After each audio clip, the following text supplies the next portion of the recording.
بسم الله الرحمن الرحيم، والصلاة والسلام على نبينا محمد وعلى آله وصحبه وسلم، وبعد. أيها الإخوة، كما تشاهدون منظر هذه الأطعمة وهي ملقاة بهذه الطريقة السيئة، والله إن هذا الشيء ليحزن كل مؤمن يخشى الله سبحانه وتعالى.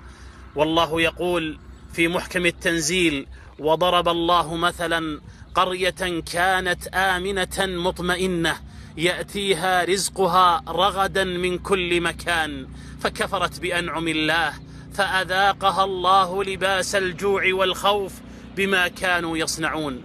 والله أيها الإخوة، إن لم نأخذ على يد هؤلاء السفهاء ونأطرهم على الحق أطرا فإن عذاب الله قريب.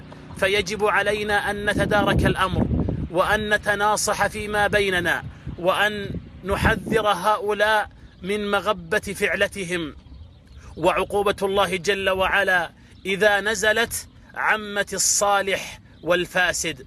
فالله الله أيها الإخوة، لنناصح بعضنا بعض ولنأخذ على يد السفهاء ولنأطرهم على الحق أطرا. أسأل الله جل وعلا أن يوفقنا جميعا لكل خير، وأن يجعلنا من المتعاونين على البر والتقوى، وأن يغفر لنا ولوالدينا ولجميع المسلمين. وصلى الله على نبينا محمد وعلى آله وصحبه أجمعين.